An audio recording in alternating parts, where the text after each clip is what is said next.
This is the Bottom Shot Podcast. Pulvereri is up high. They come out of turn number 4. Stutter between the turns. The fans come to their feet. It is Ted Christopher still in command. Keith Rocco right there on his back bumper. Bringing Stafford Motor Speedway's past and present together. They are side by side running for the finish line. It's a photo finish.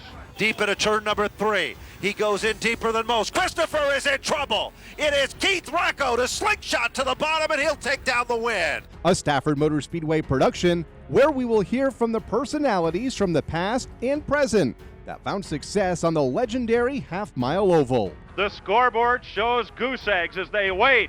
It's Pulvereri. He wins it by inches over Richie Evans in the Spring Sizzler. Unbelievable chain of events. Now, here are your hosts, Paul Arute and Kyle Rickey. Welcome to our first episode of the Bottom Shot Podcast here from the Stafford Motor Speedway, bringing the tracks past and present together. My name is Kyle Rickey, longtime track announcer here at the Stafford Motor Speedway with, I guess, the future, right? Or the present. And the present. Paul Arute. Paul, this is going to be a good time. This is a concept that you developed over the last couple of months, and here we are, episode 1. Yeah, it's exciting. This kind of came about, thinking about all the past of this track, and it's so old, and kind of growing up with all these great drivers that, sadly a lot have passed. And I wanted, to get everyone together and start telling the stories so we can, have it on a podcast and have it always. When you look at the history of short track racing in general, everybody knows Stafford, and it's because of their good record keeping. You mentioned all the historic moments at this racetrack. You can go to StaffordMotorspeedway.com and learn about much of that, especially the Spring Sizzler, kind of, I guess, one of the marquee events that opens every season. Right. We're going on the 49th Sizzler, which is amazing. It started in 1972, and we have the photos back to the original event, the history all the way back to before the track was even paved. This was a dirt half mile. Mm-hmm. There was even a paved smaller track inside the half mile for a long time too. That had midgets and all kinds of cars. So the history is there, and hopefully we get a chance to talk to some of the past and kind of get the tall tales that half of them I don't believe. Right? There's plenty of tall tales that are around the paddock that when you hear it, you're just like, come on. But they're probably true. Some of them, you think some of them are true in some form. Yeah. Maybe not totally true, but we're going to try to get as much out of these guys and gals as possible. First off, before we introduce our first guest here on episode number 1, tell us more about Paul Arute. Obviously, the grandson of the original Arute here at the racetrack, Jack Arute. Yeah, so I'm the grandson of Jack Arute Senior, not the world famous junior. Not the one you see on TV or saw on TV or hear on the radio. He purchased the track in 1970. Mm-hmm. The track was owned by a guy named Mal Barlow. Yep. Prior to that, he actually paved the track, and the track was going through some tough times in the 70s. I don't know if it was the economy or what, but it was about it was gonna close. It was gonna close. So my grandfather actually purchased it in the summer of 1970. Took over the track. He was a car owner. He owned cars for a long time. He owned a modified, the number 14, the number 28. Had drivers such as Ed Flemke. But a funny story, actually the first event at Stafford that the Arutes had the facility, his car won the race. Can you imagine how mad those other drivers were? The promoter's car takes the money. It happens, and now you race as well here. So I guess it could kind of be the similar situation. Your brother races here, and your dad's promoting. Yeah, it's a fun time. I drive a late model. That kind of really sprung about more for us to get a better grip on costs, better understand what these teams are going through every week, which now, as you've seen my last couple of seasons, I know how many clips it takes, how many tires it takes, if you want to be competitive. So, it's helped a lot, and I think a lot of the drivers appreciate that. And over the course of the podcast, we'll talk to a lot of these drivers about what it takes to get to the track. It's really challenging for drivers and teams to prepare the car every week. It's a 22 event season. It's often 20 after storms. Yeah. But 20 events in a summer is tough. If you crash on a Friday, you only got 7 days. 6 days, I guess 6 nights Yep. to turn that car around. So let's talk about the cost. A lot of these short tracks across the country try and reinvent themselves about every year. Not the same here. And it shows in their car counts because, when they get some of these short tracks get 10 cars, it's woo! Not here at Stafford Motor Speedway. So I feel like all 5 divisions have seen pretty steady and healthy car counts for the most part over the last there's decade been or so. some growth in some. We've had some changes in some others, but we're pretty lucky at Stafford. The car counts are strong. We're very excited about what the program that is across the board here in all divisions. And it really comes down to being consistent, right? Yep. We don't make a change here, which is probably a good and bad thing. That's why we're sitting in a building that was built in 1916. It's pretty much unchanged. So, we know what we try to understand what the competitors need for purses and the rules, but also what the fans prefer. So, this season we have a bunch of great events. We have a bunch of we have 4 open modified events, which is exciting. The Sizzler, obviously the 5K, and a bunch of really awesome events. Pro late model race. Pro late model show. So it's going to be a fun summer. We'll talk more about that as this show continues and as these podcasts evolve over the course of the off season. But let's talk about the guest today. No stranger to the Stafford Motor Speedway over the last decade or so, more than that, 15 years. Keith Rocco. No one else you could probably think of to be guest number 1 here. Yeah, I think it's because he has all those, so many starts, but also he's got a lot of stories. He does. Some would say he's crazy. He's maybe tamed out in his age, and he's only, 35? Right. So he's a family guy now. He's been around a while. And in his younger days, he was a wild man. He was a wild man. He was, and has a lot of championships here at the Stafford Motor Speedway. Haven't seen much of those, though, the last couple of years. Ronnie Williams has won the last 2 SK Modified championships here at Stafford, but in about every car he's jumped in here at the racetrack, full fendered or open wheel, he's done well. Yeah. Keith's a talented guy. He came from the Speed Bowl. Immediately took to Stafford, which is so tough to do. Yep. It's so tough to come to Stafford, understand the track. The corners are different. It's a very flat track. It's bigger than the bowl. And he's not only a great driver, he can set a damn car up. He can set up a car for anyone and make a really average guy look good. So we'll talk about that a bit, about a couple of the young drivers he's helped out over the last couple seasons, and hear those tall tales. It's not just Keith Rocco anymore. This Keith Rocco racing deal evolves. It seems like half of the pit area here at the Stafford Motor Speedway on Friday nights. We'll catch up with him coming up as he is our first guest here on the Bottom Shot podcast. He will sit down with Paul Arute and try to get those tall tales out of him here. We're going to get some good stories. Coming up on this first episode of the Bottom Shot.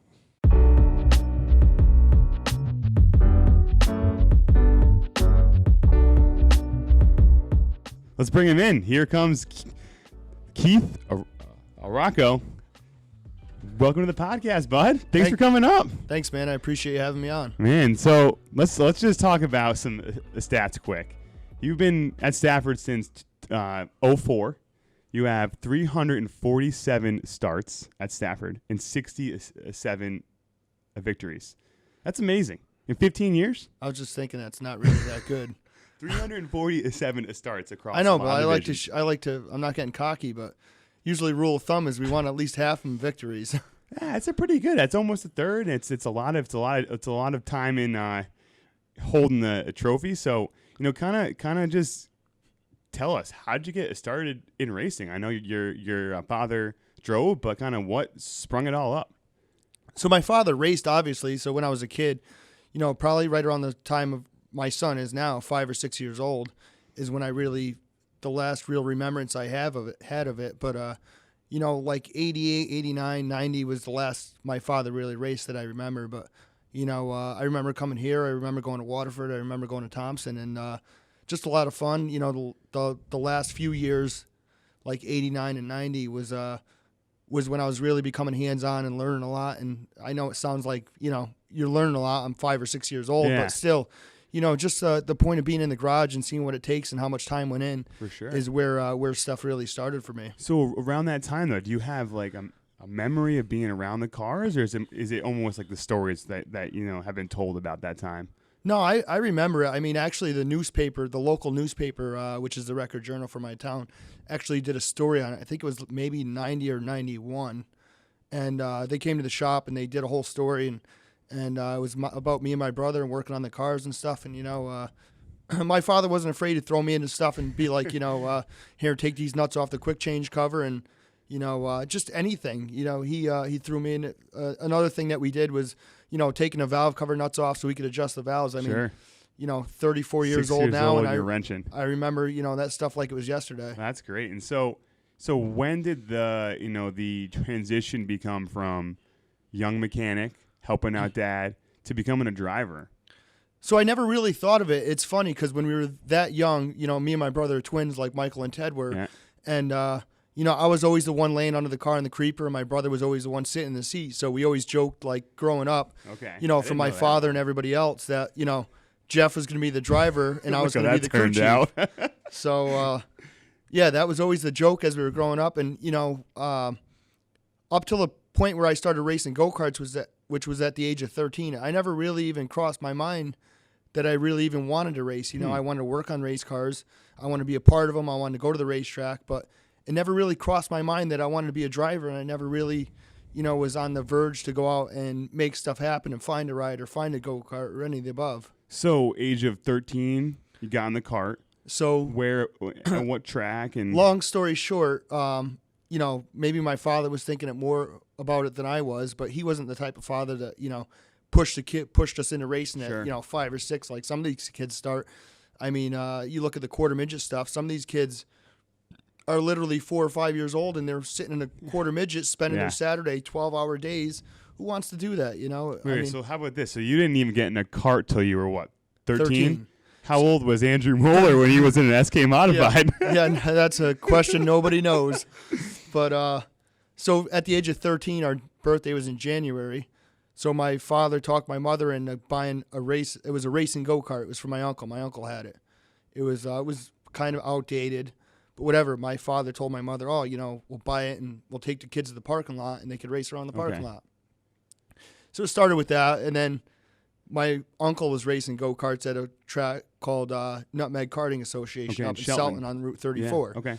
Dirt, right? Yeah, dirt. So one thing led to another. We talked her into it. My father worked on it, talked my mother into it. So we're going go-kart racing. There's 2 of us. And there's one go-kart. Oh, big decision to be made. So now what happens? So we get there, and they had a junior restricted division, and they had a junior unrestricted division. I think one weight class was like 205, and the other one was like 185. So it worked out perfect. My brother was a little bit heavier than me. Perfect. It was perfect. So we both got to race. We were rushing around. We had one cart, and it was hectic, but we had a lot of fun, and that's where we got our start. So, as a kid, is the bug caught immediately there, or is it still, I want to be a mechanic, I'm not sure if I want to be a driver, or was it, wow, I'm a racer, this is what I need to do? No, the bug was caught. Actually, when we started, my brother was a little bit better than I was. I was out of control. You know what I mean? You out of control? Yeah. It was kind of like when I came to Stafford in an SK. Just, I wanted to win. I was, just tearing stuff up, ripping Flat wheels out. off, stuffing it in hay bales, no matter what it took. But, the bug caught there because at that age I was 13. I was working for one of my father's friends during the summer. He owned a paving company. He's actually a sponsor today on my cars. Oh, wow. But he had a paving company. He'd come pick me up after school. I'd get out of school. I'd call him. He'd come pick me up. I'd work for a few hours, and he'd drop me back off at home. So I got the taste of earning money. Sure. So I'm like, all right. Now I'm thinking about, well, how much spend that? How much is it going to cost for a new go-kart, So I'm looking at chassis, I'm looking at this, I'm looking at that, and it took a little while, and at one point I ended up buying something newer than what we had. what we had at that time is kind of outdated. And, so you were as a young kid though planning out how you were going to spend your money in racing, like having a budget and kind of buying the chassis yourself and fixing it up. It wasn't here's a paycheck, here's a checkbook. No, none of that. Which one of the old school? It's the old school way though. Now it's not common as it used to be. No, so I mean I was fortunate enough that my father and my mother bought us a go-kart, but at that point it was like here, figure it out. They didn't. Not figured out. I mean, they brought us to the racetrack and everything else, but my parents aren't the type of parents that, said, oh, we need 4 tires, go to the parts truck and get them, But my father gave me the knowledge, which, most kids don't get these days, which to me is... He gave you the guidance. Yeah, which is more important. To me, that's more important than a checkbook. Yeah. But in this time and age, it's like, well, you could have the checkbook. Like, you could go either way. The era changed. You could have the checkbook or you could have the knowledge. And because in the paddock, there's only a few guys. It's you, it's Todd Owen, and maybe even Eric Burnt. But there's only a few guys who are hands on and a driver. Yeah, no, there's not many left to the throwback of the old days. Yeah. I wish I was brought up in the old days to kind of live those days. Yeah. Just to see how I'd match up against those guys. But how do you think? So if we put Keith in a car from 1975 against Bugsy, how do you think it would stack up? Is it similar? You think, or is it I'm better because it's a different car? And then what if we took a Bugsy in a car today? I don't know how I'd match up, but I could probably try to match some of the stories they pulled off in the parking lot. I don't think they're legal anymore. Yeah. Those were the days, man. So let's keep going down the path here. So karts are done.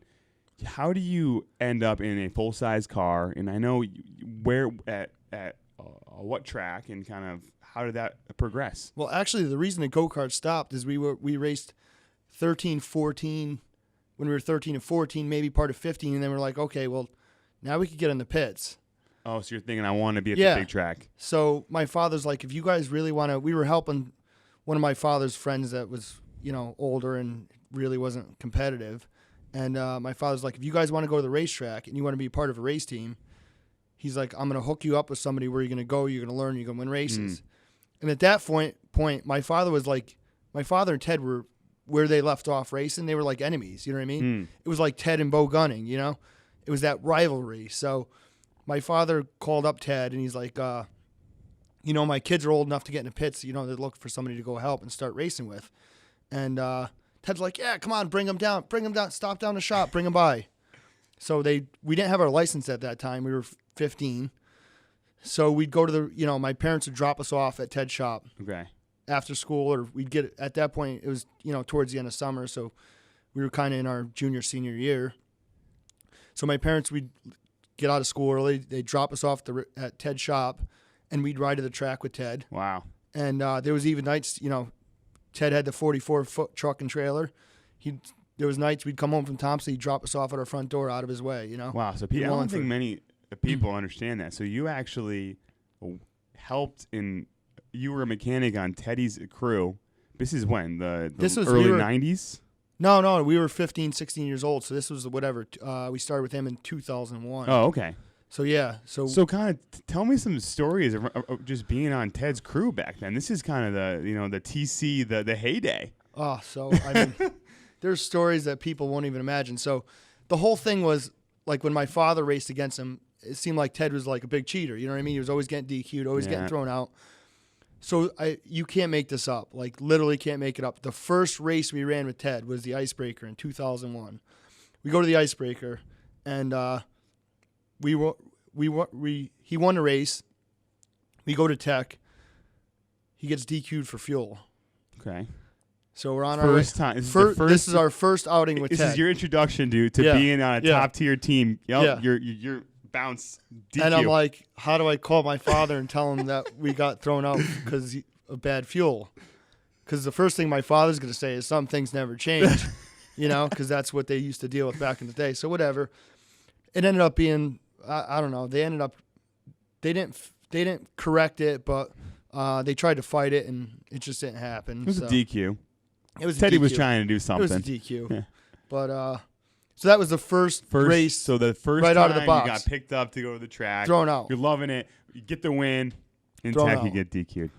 But 2001 was a great year for us because, we were new, and it's funny because so there was Ted and there was Michael Sullivan. Michael Sullivan was like a big brother to me and Jeff. Obviously Ted's a driver, but he's got 1,000 things. He's trying to run a business. He's trying to drive the car. He's always a busy guy. Yeah, he's all over the place. But Michael Sullivan took us in under his wing, and he's like, me and my brother literally want to do everything. We were like, oh, you're doing this? Let me have some of this. Let me have some of that. We wanted our hands in everything. And finally, Mike's like, listen. He's like, this is your job, and that's your job. You do this, and you do that. That's it. What were the jobs? Yeah. We'd go out on pit road. My job was to, glue lug nuts on the wheels.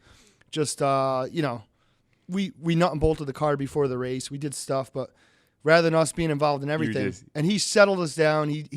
Michael Sullivan taught us a lot. So you're down in the pits. Now, I don't know if it was behind the wheel, but he settled. He didn't settle you down. But he at settled you that down point, in the I pit. wasn't really racing, so you know what I mean. And we So just settled. Was us this down. at all the tracks? Was this at Thompson, Stafford, and So we were Speedway? doing that 2001. We did Thompson full time. We did Stafford full time, and then I think we went to Waterford once or twice. We didn't go there very much. And so you do that for a season or two, and then how do you end up in a car again then? So there's just so many stories. At that point, I was still working for my buddy Dave at the paving company and trying to help Ted and do everything else. And then, we go to Thompson, they rip the oil pan off. So now we're back at the shop we race Thursdays then at Thompson. Mm-hmm. So Ted ran the same car at both tracks. So we're there Thursday night at Ted's putting the oil pan back on. And flipping the car for Stafford. Yeah, the guy, Mike Pettit, that builds the motors is there. And I'm under there helping him because, I'd learned from my father. I was totally into motors and everything else. Mm-hmm. So I'm under there helping him. And he's like, oh, you're a pretty good kid. So he's like, you look for a job? I'm like, well, I have a job. I says, but I'd much rather work on motors. This is the start of the Pettit so job? this is the start of this is where stuff just starts snowball affected, So I'm like, yeah, I'll come up. So I go up to his shop, and next thing you know, I'm working full time there. Quit Quit the job at the paving company. Wow. Now I'm working on motors. So now I'm totally tied in. I'm working for the engine guy, and I'm working for Ted. And, things just took off. And I met so many people between working for Ted or helping him on the car and then working for Mike. I met so many people. And I met this guy, Ryan Stone, who was really good friends with Pettit because, at that one point they had motors from Greco and it was like a big circle, So I became friends with this guy Stone and, he was quite a bit older than us. We started hanging out. We're joking. He starts coming to, we started racing we're like, oh, let's go race the go-kart this weekend just to have fun. So he'd go with us. And he was racing an SK at Thompson at that time for somebody else. And he's like, I got a street stock sitting in my garage. He says, it's just a bare chassis. He's like, it needs a right side rail and it needs door bars. And he's like, if you want it, you could take it and try to put it together. And so is it an immediate, yeah, it's mine. I'll take it. Or was it, I'm not. No, I'm like, yeah, I'll give it a shot. He's like, I'll help you with it. I'm like, all right. So he starts, I'm like 16 years old, 17 years old. So, he starts coming over to my house and stuff. And my father they start joking around. And tells my father, he's like, I gave your kid my street stock. And my father's like, why would you do that? He's like, you realize what you're doing? He is my son. Yeah, he's like, you realize what you're starting. And my father was like, because once you get the bug, it don't end. Yeah. It just you're hooked, right? So it was immediate. Yeah, so I get this chassis, and finally we clean out. I didn't even have anywhere to keep it. There's a little one-car garage at my parents' house. Is that where, out of the gate, it was at no, your, so your there's parents, or? Barely enough room there. My grandparents lived across the street from me, right? So they had an oversized 2-car garage, and my grandfather had a 57 Thunderbird in there. So we stuffed that thing right in the corner, right? I make room for it. So he brings this thing down, and I'm looking at him like, this thing's killed, right? There's no street stock? Yeah, it's not even a street stock. It's a metric chassis with a cage on it. Okay. The right side rail's cut out of it. There's no door bars. I'm like, Jesus. What did I do? I'm like, whatever. So every week I'd get my paycheck, and I'd go to Northeast Race Cars. At that time, Northeast had a building in Old Saybrook. Okay. Probably not many people remember that. So every Friday I get my paycheck. I'd go to Northeast. I'd buy what I could. I'd buy brake pads. I'd buy spindles. Not really spindles. I'd buy whatever I could because at that point, the street stocks, a lot of it was junkyard stuff. So I'd go to North End and grab spindles, grab you want to get the good Caprice spindles, the taller ones with the better brakes, So it was just a lot. And, Pet helped me out with the motor and stuff. And finally I put this thing on the racetrack, and we went racing street stocks for 2 years, and we had a ton of success. But So it was immediate, though, the on-track success. Was it you hit the track and it was good, or were there some trials and tribulations before there? So we go there, we practice. This is at the Speedway. Yeah, the thing's fast, right? The thing's gorgeous. Like, the guy that painted it for me, my friend Mike Boscomino, he painted this thing. He wet sanded it and buffed it. This thing was a showpiece, so it's a right? good-looking car. Oh, it's not a shit box, stout. right? Yeah. So we go there and practice, and Stone comes with me. He's like, he's like, you're fast. He's like, you can run with the field. I'm like, all right. Man, I'm feeling good. Yeah. So they had this thing. It was called Wild and Wacky Wednesday. Oh, yeah. They ran a street stock qualifier. Not many people. They ran like X cars and all that stuff. But back then they used to have like 40 street stocks show up on a Saturday. So if you won on a Thursday, you were automatically guaranteed to Saturday show. You didn't have to run a consi. So I go out there, and I get out there like the first time I ever went out there, and I'm like, this is rough. Like, this ain't nothing like it was. Beating and banging? No, like it wasn't what it was in practice. I'm like, this is hard. So whatever, I'm running good. I got this thing up on the top, and I'm digging. I come off the corner. I got the thing up on the wall like this, and I'm trying to steer it back down. I never lifted. I drove it right down the front stretch wall. I drove it down in turn one. I bounced it off the fence. Right front's torn off. Fender's on the torn first off. lap? No, it was like probably lap 3 or 4. So whatever, they're towing me in. Stone goes, what happened? I said, I lost the brakes. He goes, you lost the brakes? I says, yeah. I says, he's like, you're on. He's like, we heard you on the front stretch wall. He's like, you never lifted. You're wide open. I'm like, Stone, I lost the brakes. I don't know what to tell you. Yeah, first race. Was it balled up or what? Oh, it was balled up. It was rough to look at. So eventually, what's Stone do? He climbs in the car and he steps on the brake pedal. He's like, oh, the brakes feel pretty good to me. I'm like, Jesus, what do I say now? So I just, whatever, we fixed it. We went back, and I ended up coming. That was like towards the end of the season, so we ran like the last few Saturday shows. But I think I had a third towards the end of the year, and we had some good runs. And then we came out the next year, and we just right out of the box, we were knocking them down, and I think we won like 3 races, and we went all the way into the last race, leading the points. Going to the last race, all we needed was a good finish, and we broke a rocker arm. I think we were running like 3rd or 4th. We had it locked up, broke a rocker arm. It was that was the toughest thing ever. Like, you were so close in that first championship. All we had to do was finish the race, and the motor we broke. Back then, you had to run these stock GM rocker arms. Now we're getting them from a junkyard. They already got 150,000 miles on them. They're used up. They break. Yeah. So what are you gonna do? The thing broke. It's not your fault. Stuff breaks. And it was funny because I was racing a veteran that's been there forever. This guy named Ed Gertz.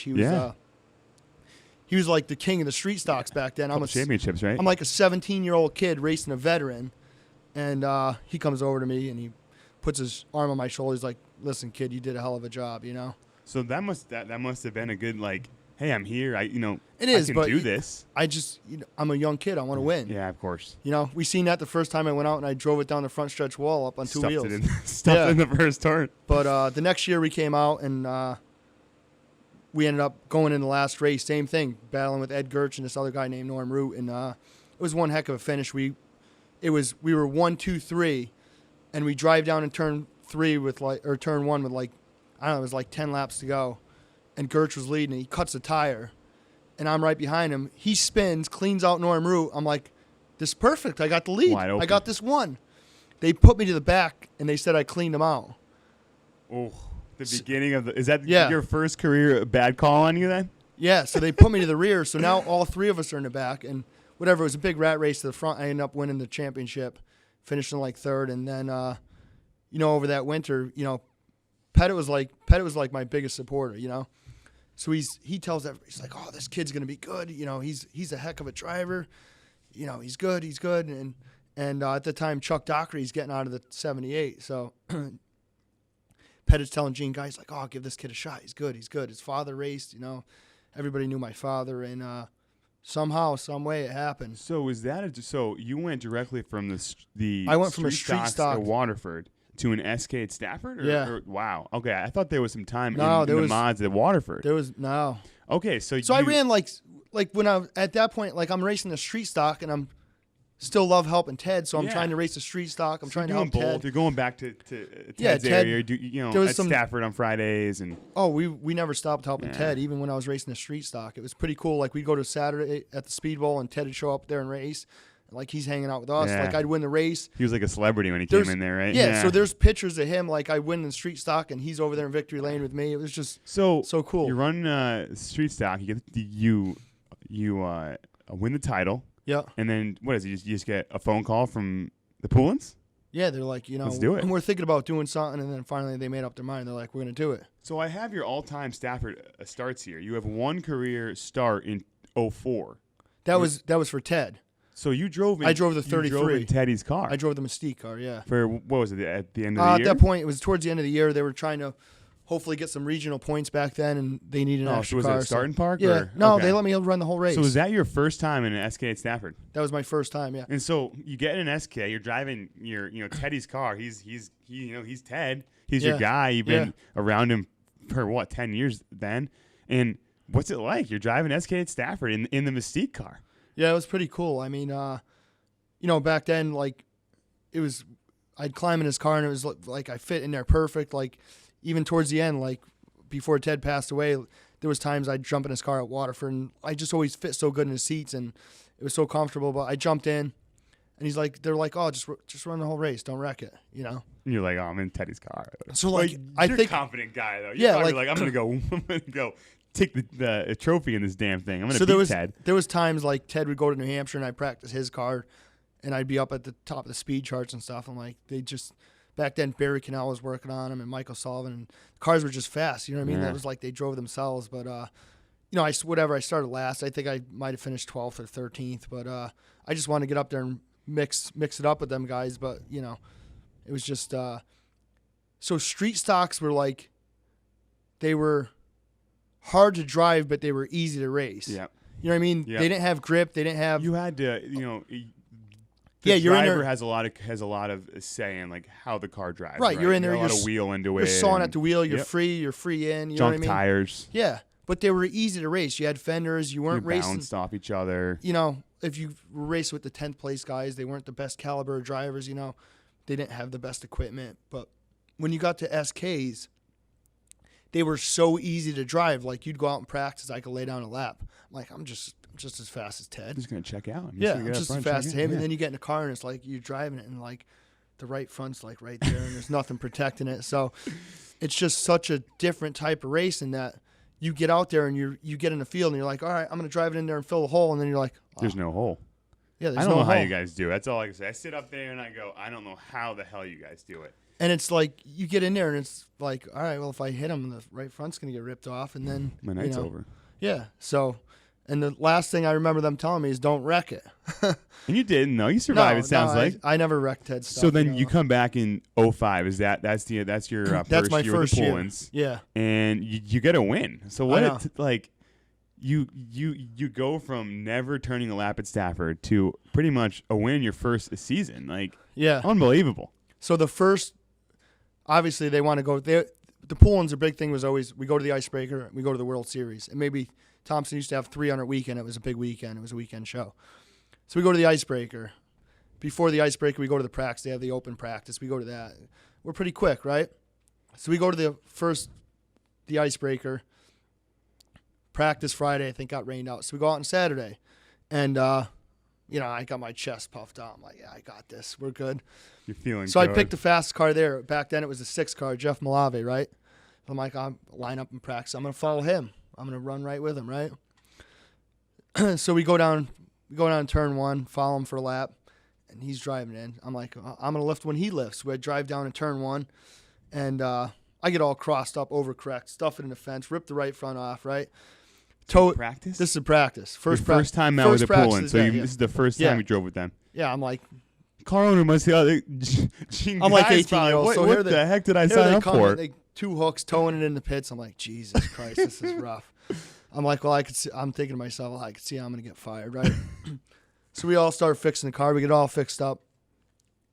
We get it fixed for the heat race, whatever we run the heat race. Back then, it was like 40 cars showing up to the Icebreaker. I think I ended up finishing like 5th. I drove all the way up to 5th on So you Sunday. got in the field. Yeah. No, I in the think feature. I finished 5th at the Icebreaker, Wow. 5th or 6th.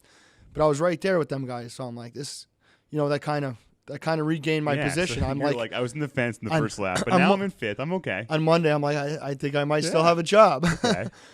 So whatever, we go on to Stafford, we fix it, we go to Stafford, and we had some good runs, but we're kind of like struggling. So it's kind of like we go to the Sizzler. I remember it clear as day. Mrs. Pullen's big thing always used to be, we don't want to be a pit. She called it a pit road queen. She's like, we don't want to be on pit road every other lap.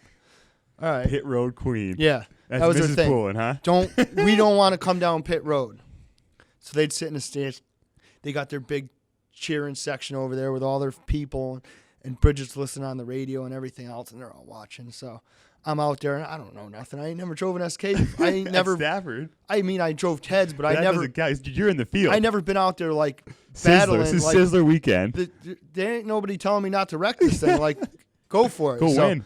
I'm out there, and there's like 5 laps left, and I come on. The yellow comes out. I says, I think I'm getting a flat. All right, so I'm weaving it back and forth. I don't know what a flat feels like in an SK. So they're getting ready to throw the green. I come down pit road. I said, I'm getting a flat. Check it. Sure enough, I come down pit road. We're getting a flat. They change the tire. I go back out. There's 5 laps left. I finished like 21st. Come into pits. Here's Mrs. Poulin. Why did you pit? She's like, I'm getting a flat tire. She's like, we don't pit. I'm like, it was a flat tire. I'm like, well, this is strike 2. You got one more, you're out. So whatever, we go on for like the next 4 or 5 weeks, and we're just struggling. Like, I don't know if it's me. I don't know if it's the car. We're just struggling. I can't figure this thing out. And finally, Paquette's helping us a lot. And finally, we're like, maybe this thing's bent from the Icebreaker when I stuffed it in the fence the first time. Probably. So we stripped the car. We send it to Paquette. Sure enough, it's bent. I'm like, all right, well, now we're good. We fixed it. So we go out, we run a couple weeks, and now we're like, now the setup we've been running don't work because the thing's been bent half the year. Been set up with a bent race car. Yeah. So we get it all straightened out, and finally we pick off a win, which was great because That's big. That's just, it's not, you like don't it's a just rookie get a year. win like that. But It's back Stafford. then, like, I don't want to sound cocky or nothing. Back then, it wasn't like you had Ted, Yeah. you had Bo Gunning, you had Lloyd Agor, So you had know Frank who you Rocco. beat on that first night? Yeah, you had Kenny It Horton. was the Cannonball. You had Eric, It was the Cannonball. You beat him on. You passed him Yeah, with actually, 20 to go. Yeah. So that was It our was first actually win. a rain. It wasn't a rain. It was on a short Sunday, but 4th it was of a July weekend. continuation. So it was already 10 laps in the books. Yeah, and So it was the made race up. Started on lap 10. And we raced on a Sunday, That was the 4th of July weekend. the first win for Yeah. Keith Rocco. The Yeah, first of and we went to Victory Lane. I couldn't 57 SK wins. even have a beer because I wasn't old enough. So you were probably 20, 19? I think I was 19 or 20, and Jackie Root comes over with I don't know if it was champagne or whatever. He's like, "Here, kid, don't drink this. You're not old enough."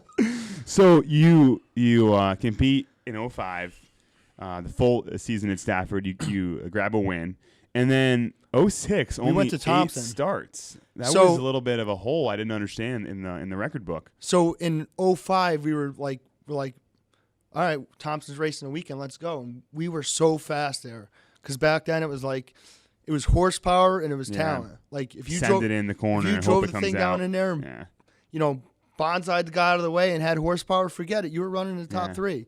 So we were so close to getting wins that year. Like I finished second. Every time we went there, it was second or third. So we wanted to win. So in 06, I don't even know how, but we talked Poulins into going to Thompson. I want to race Thompson. I want to win. Mm-hmm. And I thought that we could win it as young as I was and as much of a rookie as I thought we could win a championship at Thompson. Yeah. So we go there.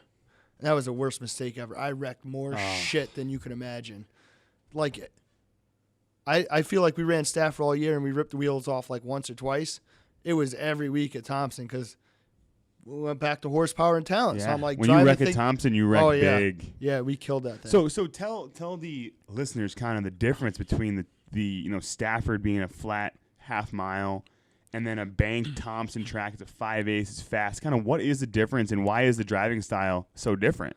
So, I mean, either place you go to, you need horsepower. But Stafford being flat, you drive the car down in the corner, you get alongside of somebody. Like, there's no banking to hold it. Like, you could use the guy up a little bit, but you still got to drive it to the point where the car will stick.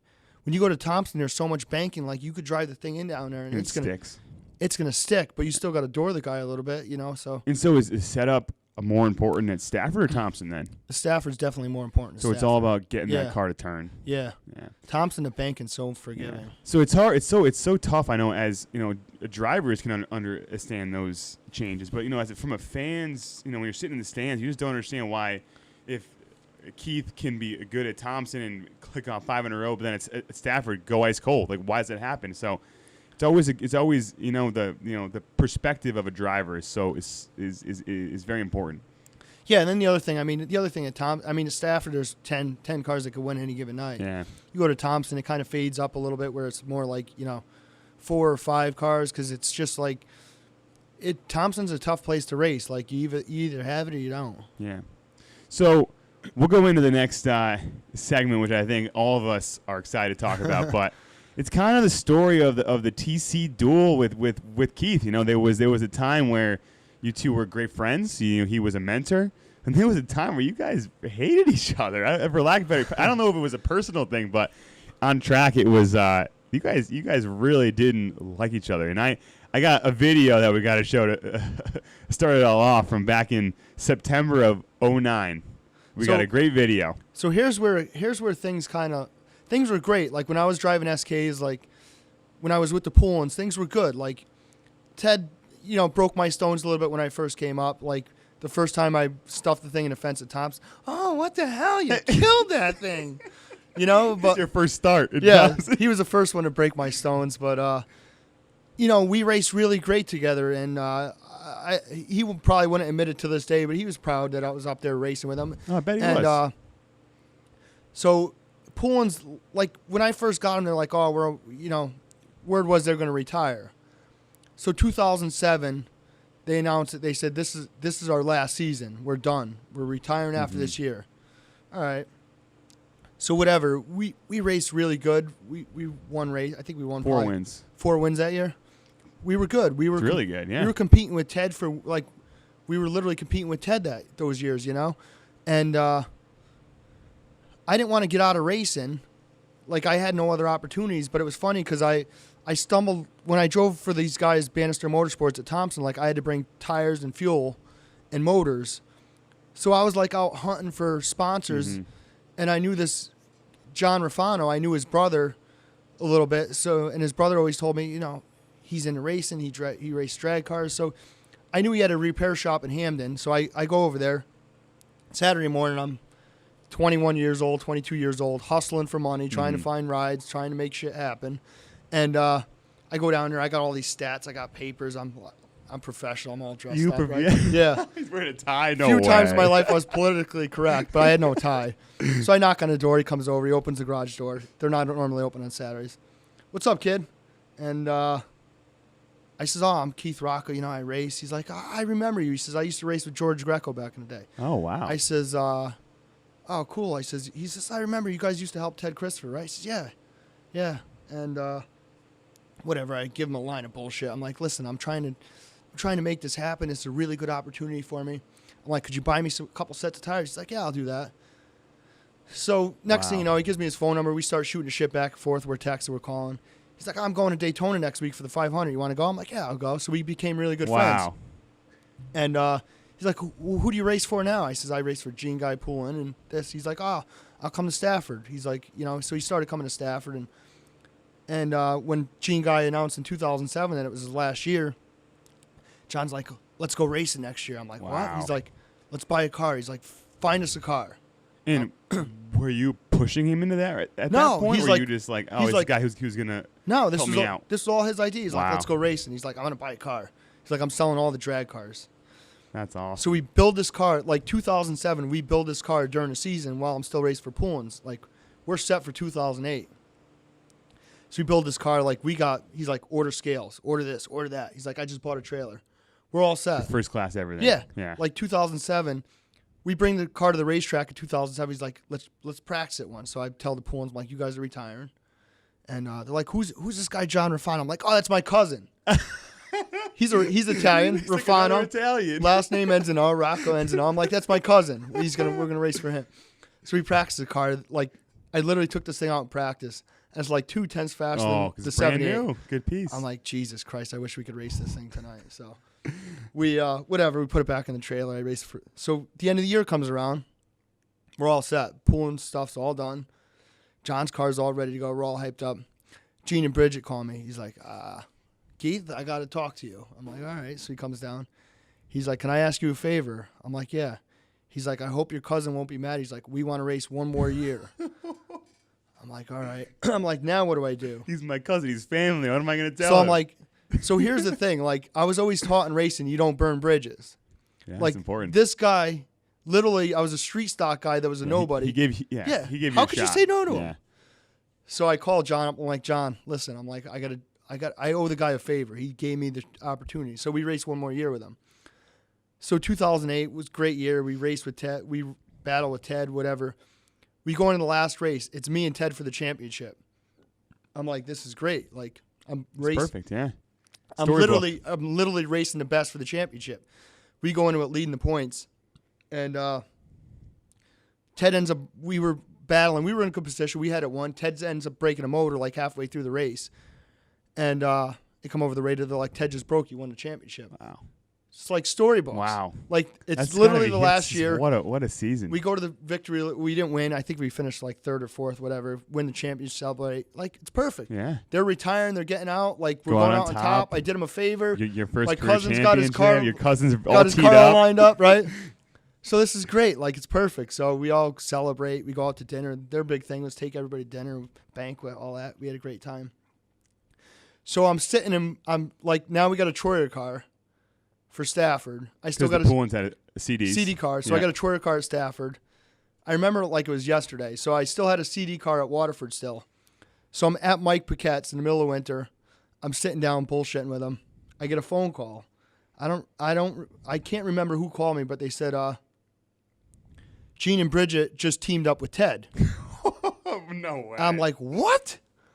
Wait, and, this is right after the championship. No, Or this just is like midwinter. It's But probably still, like, it's the same off yeah, season. yeah. It's like whatever 3 months later, and I Wow. begged Gene and Bridget to come help me, and like join John's team. They're like, no, we're done. We're retired. I'm like, all right. So when I get this call, I'm like, are you kidding me? What'd you do? Like, I'm sitting in Paquette's office. I'm like, snapped. I hang up the phone. I'm telling Mike the story. I'm so pissed off. It's not even funny. So I'm like, screw it. I'm calling Bridget up. So I call Bridget. I'm like, you guys really teaming up with Ted? She's like, oh, yeah. I'm like, I begged you to come with me. I did you a favor last year. So now the war is on. Like, it's on. So you was right away, I'm beating Like, that it's car ju- every like, time it's- I can. Yeah, it's January and the war's on. Like, And it your was cousin's bad. all in. Yeah, he's on. He He's don't ready for care. battle. He don't care. So we go into 2009, and I love Ted like a brother, Yeah. but the war is on. I wanted to beat that 13 no matter what it Every took. week. And And, it all hit a climax at the end of the summer. Yeah, It and then was on top of it, we're racing Thompson. He's driving the 00 at Thompson for Page, and like we're battling every week for the win. And like that was on Thursday nights, and then shit would escalate over to Friday nights, and like all I know you is can't- my father was just like out of his mind. Like, these two clowns are gonna ruin the SK Modifieds because they're psychotic. They're trying to wreck each other every night. we weren't trying to wreck each other, but we were just like the war was on. Well, I There was- say let's pull up a video that Yeah, pull it up. We'll Pull it up. We'll show how it all ended. In his right foot. This time they come to the line. It is the white flag, but there's no surrendering. We have the Battle white at the flag point. here, Christopher September leads it through turn number 18th one. of Rocco is 2009. through turn two. Down the back TC's straightaway, in the it is lead. Ted Christopher still This is in where it command. gets good right here. Keith Rocco right there on his back bumper. Deep What into were turn you- number what- three. what were you He goes in thinking? deeper than most. Christopher is in trouble. The war was on. Keith Rocco, This was the middle of slingshot to summer. the bottom, and he'll The take war down was the on. win. Ted Christopher will finish in second. They Here's where he power hooks to the me. wall as he retaliated You can't make against this shit Rocco up. and wound up in the fence. Unbelievable chain of events. So you're driving down the And Rocco backstretch, pulls second place to alongside. Ted. It's been going all summer. And it And what do happened you just? I'm after gonna the spear fact. this guy. So emotions were high. We literally raced the night before. He probably beat me the night before. We're just sick of getting beat. Like we were. I think we might have won the most races that year. We were right there with Ted, but like everybody's just tempers are flaring. Like it ain't just me. It's my end of the summer. Everyone's Yeah. all jacked up. Yeah, it's hot out. It's probably 100 degrees Yeah. out. We're all sweating. We're like, everybody's just pissed off. So not that I needed any help, but my buddy Danny Cates was spotting for me that year. So we come out of turn 2, and he comes on the radio. He's like, hit that MFer. And like I need a cheerleader on the radio. I'm like, I'm already getting him. Like, I'm getting him. I'm going to drive down in turn 3, and I'm going to root him out of the way. You definitely did that. So I drive down in turn 3. Like, I wasn't going to wreck him. But you know what I mean? It could have went either way. I could have rooted him. He could have came out and lead. So he goes up the track. I get under him. I'm like, this is perfect. We come across the line. Everybody's pumped up, right? So I pass him, and he hooks me in the right rear. And I spin around. This is after the finish. Hooks me. I spin around. I save it. Here Ted goes up over my right rear nerf bar right in the fence. I'm like, oh, this don't get no better. So I spin around. I pull up literally right along next to him. Did you give him a wave? Right next to him. And I don't even remember what I'm saying. Did you give him a But I wave? ripped my gloves off. I got my helmet off. Surprised he didn't try and kill you right there. I was throwing him the finger. He's screaming at me, whatever. So we go to Victory Lane. Oh, I'll pause you there. We have to line this up. This is Stafford Speedway all time. What happened on the last couple of laps up there in turn number 3? Pretty wild chain of events, and that ended up down in turn 1. Yeah, there's one person I got to thank for that, and that's I got to thank Ted Chris for teaching me that move. I watched him a lot of years, and I only seen one person ever make that move work, and that was Ted. So, Ted, I don't know where you are right now up there in the fence, but thanks a lot for teaching me that one. But that is all time Stafford. All time Stafford right there. That is. So you say, hey Ted, you taught me that one. Yeah, he was pissed. I remember him. They double hooked his. He finished second. They double hooked his car to Tech. Yeah, he didn't make it to Victory Lane. Yeah, to the podium. He didn't go to the podium. He didn't come to Victory Lane. Like, so I literally didn't hear anything from him for the rest of the night. So did he call you a couple days after? Or so something? At that point, I was driving for Eddie Partridge. So the next on the day, modified tour. Yeah, we're going to New Hampshire the next day. Oh. No big deal. Whatever. I don't care. Going Literally, louder the next I'm day. starting second in New Hampshire. I timed really good. We're starting second. Like, gonna be another great day. We won last night. We're going to New Hampshire. So I'm walking through the pit area, and here comes Ted. Like, you can't miss him. Like, we're crossing paths. Oh no! And he looked at me, and he made some comment that probably wasn't very appropriate for this radio show. And I turn around. He keeps walking. I turn around. I'm like, hey, a-hole. I'm like, I learned that shit from you. And he stops. He turns around. He comes up. He grabs him by the shirt. Yeah. He's like, I'm on my way out in this race. And he says, my career is almost over. He says, yours is just starting. He says, I could end your career for you. I'm like, now this is Ted. He's got me by the... What do you say to that? Don't worry. I got him covered. I says, Ted, I says, really? I says, I don't care. I says, you know what? I says, your balls are in your old lady's purse. Let lightning strike me dead. If he was here, he would tell the story. It probably wouldn't be very... I says, your balls are in your old lady's purse. I says, if you got any balls, I says, at the end of the front straightaway, I says, I want you to hook me in the right rear and junk me. No, he didn't. No, Did that's he? what I'm telling him. No, but did he do like, that? I'm telling him. So here comes everybody, like big swarm of people. They break it up. It's like He's in the pit at Loudon. It's like my fourth start on the tour, right? So they call me, Ted. My crew chief was Brad LaFontaine, and they called Eddie Whalen to the NASCAR trailer. So we all go to the NASCAR trailer. They're like, I don't know what happened with you two clowns last night. They're like, it was like Days of Thunder. They're like, but we don't want this on our racetrack. They're like, there better be no shit today. So whatever. Partridge don't care. He thinks this is great. Go He's wreck like, Teddy. He's like, this is great. So whatever. We leave the trailer. Nothing happened. And like that was literally the peak of it between that Friday and Saturday. So then I think after that weekend, the Monday or Tuesday penalty list comes out. They call me. I think your father calls me. He's like, you're thrown out for the week. I'm like, what? I'm like, for what? I'm like, that was the best show you guys had all year. I'm like, the fans loved it. He's like, no, we got to park you. I'm like, come on. So I'm pleading with him. I'm like, listen, take the points money. I'm like, you keep the money, donate it, charity, do what you want. I'm like, take our points. I'm like, all we want to do is race. He's like, let me think about it. She calls him back. He's like, no, you're thrown out. He's like, Ted's thrown out too. I'm like, come on. I'm like, how do you do that? So what do you do? Like, you couldn't, like, none of this shit, you can't even make up. So John wants to race. I'm like, screw it. Put Jeff in the car. Your twin brother. Yeah. I'm like, he raced a legend. Put him in the car. So he puts Jeff in the car. Now, we know nothing about what Ted's doing. Like, we're enemies right now. Like, we want to kill each other. So we show up to the track. Michael's driving Ted's So car. Ted's twin brother was driving his car. So you got the two twins driving for the other two. You can't make that up. Yeah. So I'm like, I don't even want to be at the racetrack. I'm pissed off. I got parked. So I go there for the feature. Me and my wife go there for the feature, right? So I'm sitting in the stands, and I'm watching, and it's the 13 and the 88, and it's like 15th and 16th. I'm like, this is horrible. I'm like, them things were just battling for the lead last week. They can't even get out of their own way. The twin brothers don't have it, huh? Yeah, so we see which two twins are the drivers. Yeah. So then the story I've come across a couple times is that you and Ted end up like having an ice cream cone together in the pits the next week? I think after we got thrown out, your father calls me. He's like, Keith. He's like, I need a favor. I'm like, what's that? He's like, you got to fix this. I'm like, fix what? He's like, you and Ted. He's like, you guys could put such good shows on. He's like, but you...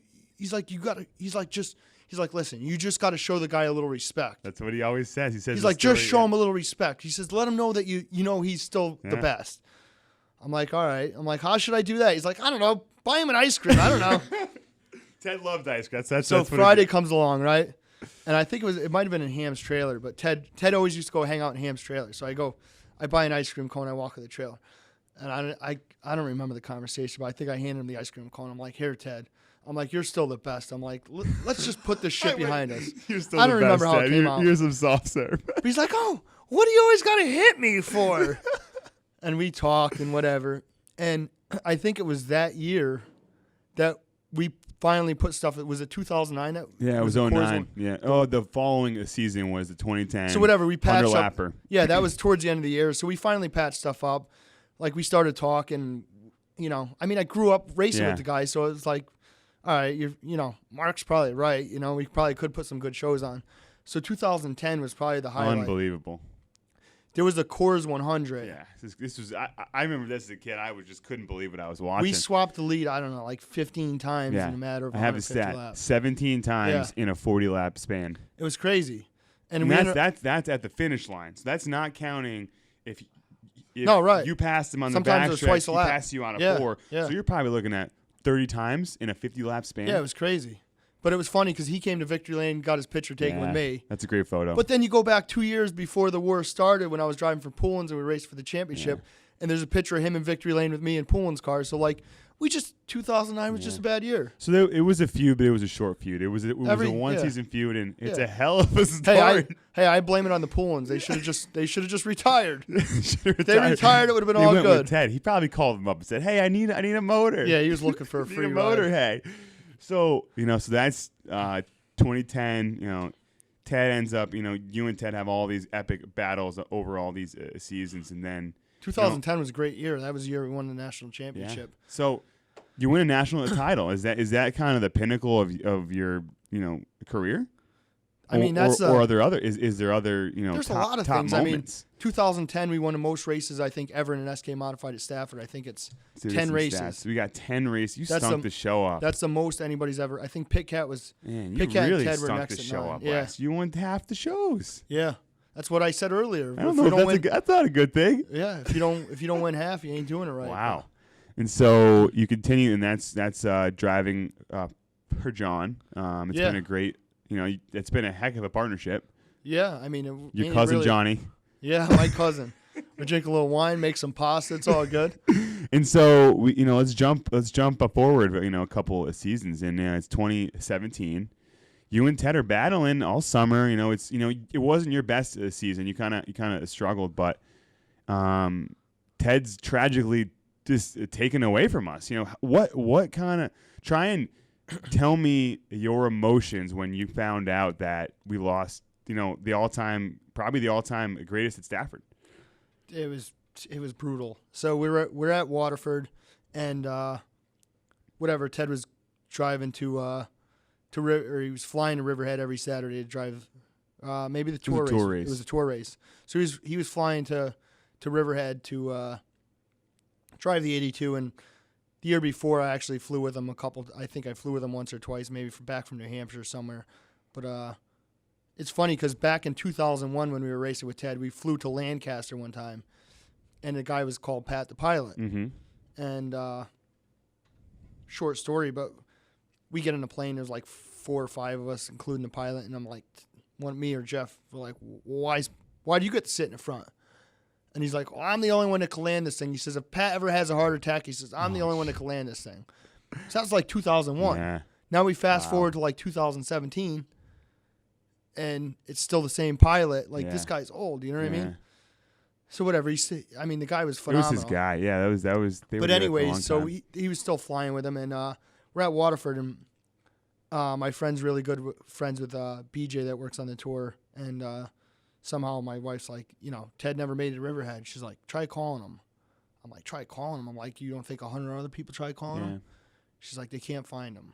I'm like, Jesus Christ, I'm like, it hurts. all I'm thinking, like, they didn't even tell me like what happened, but I'm like thinking to myself, I'm like, well, I'm thinking the worst, Yeah.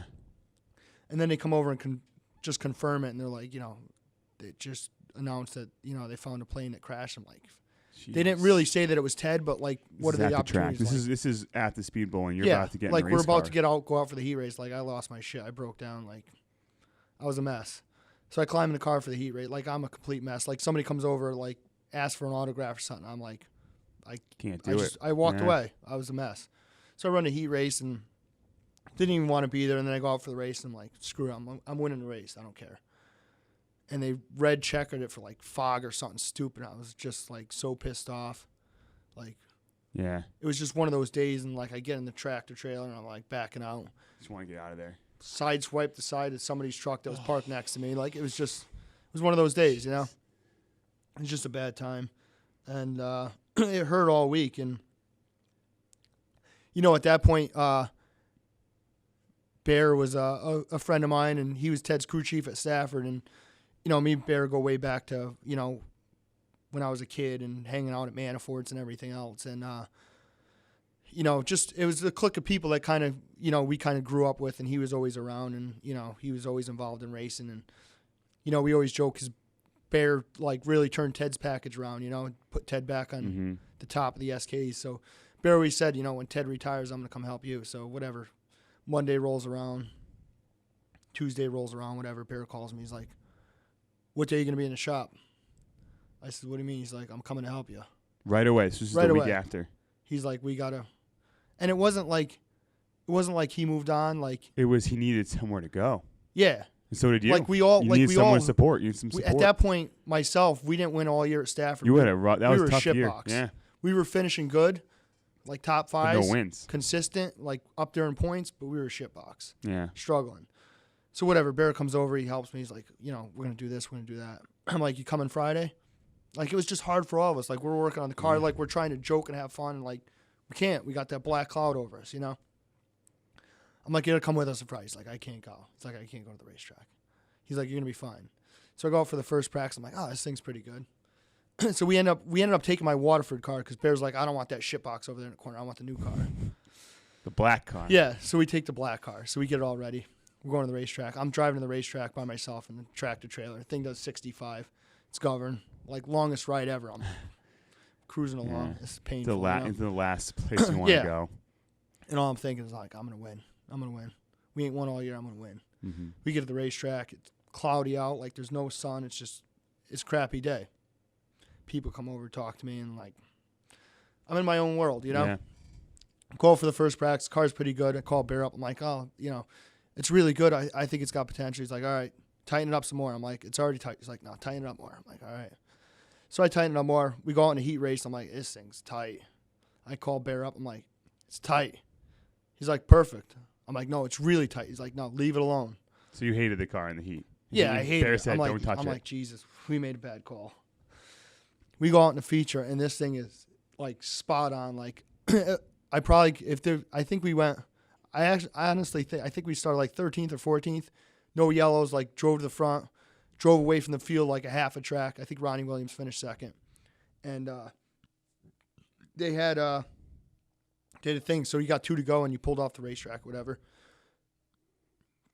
So we won the race, and like I come down pit road, and it's just like so emotional. Like, we did it. We won for Ted. It was meant to be. There was nobody out on that racetrack other than, little Michael that deserved to win any more than me. And so do you remember that? Like the last lap pulling off? Yeah, it was just brutal. So we come down pit road, and then Ham standing there in the pit stall with the TC flag. like do a big John Force burn off pit road. We come down, and you guys had something playing that was like, it was just between. You pull behind the grandstands. Yeah, but just between like Ted winning the race and then us pulling between the grandstands and the song that played. And you parked right in front of the Ted Christopher section, man. You couldn't, like, it was just so perfect. It was grown men were crying. I was crying. I was crying terrible. like I was terrible. 3 again. But it was hard, but it felt like it was right. Oh, it was so right. Like, It's racing. I put my helmet on the roof. I put the flag on the roof, and I just walked away. Yeah. I'm like, this one's for Ted. They're like, getting a picture. I'm like, no, this one's for Ted. And then I took some pictures with little Michael, and it was just so awesome. And that's the way it should have ended. It was like storybook. Nobody wants to see Ted. Then you come back and you win the championship the following week.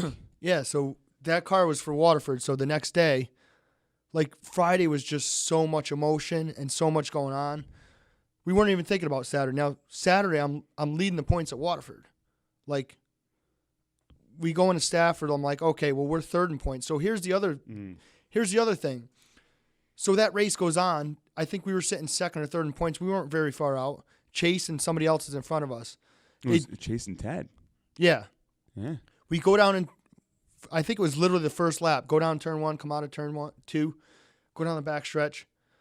Yellow comes out, big wreck. I don't know what's going on. Junior comes on the radio, my spotter. He says, if Ted ever owed you a favor, he just repaid you. It's the fall final, yeah. This was the last Friday night. Oh, okay. So we were third in points. This is the night we were just talking about. So Chase is stuffed in the fence, wrecked. Wow. So now we come out of that night. Not only did we win the race and have this big celebration. You got a shot at the title. We come out leading the points. Oh my! By 2 points. You go in third behind Ted and Chase. And we come out leading. They got a big lead, and you come out with we the lead win the race. in your first win of the season. We win the race, this big celebration, like everybody's emotional. So, like, what a long night. Like, we go home, we drink some beers, like we're trying to unwind, everybody's over. Wake up, we're like, so like in the meantime, we're like, well, what are we doing for Waterford tomorrow? Because we're leading the points at Waterford, and that's my Waterford car. I'm like, well, we ain't taking that car to Waterford. Like, we're like, we got to win the Stafford. We got to win the Stafford championship now for Ted.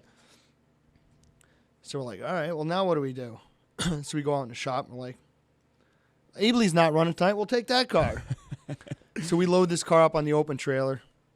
We're like, we're drained. We're like, we're wore out from the night before, emotionally, the whole week and the funeral and everything else. So we're like, screw it. Like, we're either going to win or we're going to wreck. So we load it on the open trailer. We take my pickup truck. We put radios, put a set of tires and rims, a jack, air tank, and that's it. Cordless impact. Old school. Yeah. It is what it is. We're leading the points. It's either good or it's bad. We go down there. We dust the field. So now it's like, shit's just meant to be. Yeah, it's just shit's rolling, Yeah, and you come back and you win the SK title at Stafford? So we come back, we win the Stafford title, we win the Thompson title, and we win the Waterford title. So triple crown. Wow. All in that. It was just such a tough end of the year, but it's crazy. It felt like it was meant to be, and I think that a moment at the Speedway is a moment that anyone who was at the track that night they'll never forget it. Yeah. I know I was atop the stands, and I snapped a picture of just your car behind the stands and just a mob of people around. I remember seeing it in Speedway Illustrated or whatever the magazine was. It was crazy. It felt right. It felt like it was a moment in time at Stafford that it's just a part of the history now. Yeah. It's, you can't turn back the clocks. So I know we talked about Ted. We talked about his, a lot about Ted, actually. He's been a big part of your life, a big part of your career. He means a lot to you. But, now to go into the modern day, you see guys like his nephew, you see John's son, Marcello, you see all these young drivers. If you had to put words around the current state of the sport, especially in Connecticut, Stafford, what's it like? All these kids are young. Is the talent as good? Is the field as deep? Are we going to continue to have these great events for the next 20 years? It's like, who's next? So it's just different because other than that one bad year me and Ted had, like, we could literally race no matter what happened. If it was that bad, like, I'd call Ted on Saturday and he'd answer the phone and he'd be like, what do you want? And, we'd laugh. I'd be like, Ted, you're still the best. I'm sorry, whatever. Yeah. and we laugh about it. We move on. We go back to the next Friday night. We'd have a good battle. I never had to worry about Ted repaying me a favor. You know, he might talk a big game, but I never had to worry about it. But this day and age, like, it's like, all right, well, you hit me, now I'm going to owe you one. You know what I mean? Like, I went through that with Ronnie Williams. Yeah. Like, this season.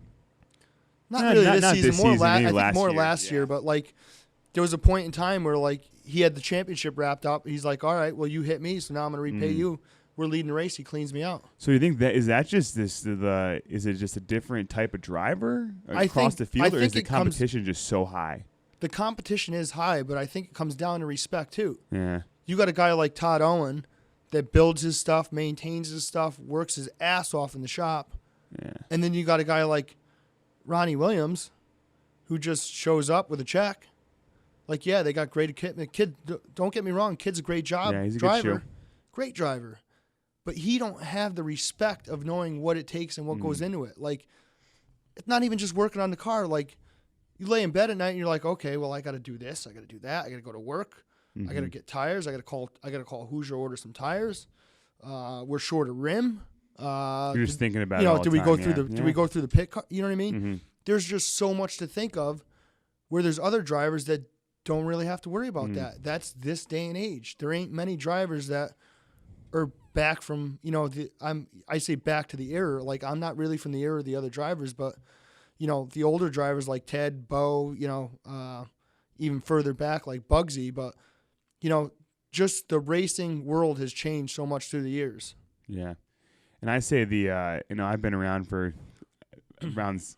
Stafford for 20 plus seasons, and I have watched a lot of modifies on the track, and the racing I saw this last season was the most intense I think I've ever seen. And I think it's partly to do with how there is maybe less respect than Ted and say you or Bo even had, or Mike a senior. But it's just the competition is so fierce. It's like if you strike a match and toss it in the infield, it'll freaking explode. And a couple nights, every now and then it does, but it just feels like that intensity is just so high.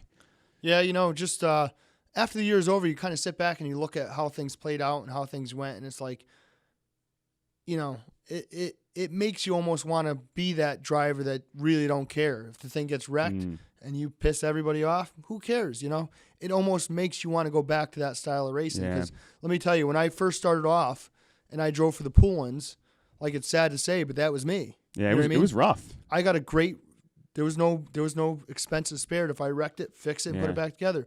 But through that transition of where I went from the Poolins to teaming up with Mark and Mike Payne at Waterford, they let me run that car like it was my own. They did a lot. They did what they could, because they had families, they had businesses, they had everything else. So that's where my respect for equipment came into play, where, okay, well, if I wreck it, we got to worry about fixing it and how we're going to pay for it. So, through a transition, I really learned a lot of respect for my equipment. But at this point, the shelves are full.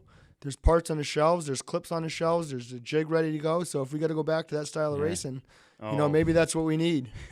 I think, is that a call out to the 50 team? You're coming for him this season? You're coming for the 50 team? We ain't calling nothing out. But, all I know is he's got back-to-back on you here. Yeah, he's got a big checkbook too. And all he's going to say, he's got a lot of space in your head that he rents out. That's his line these days. Yeah.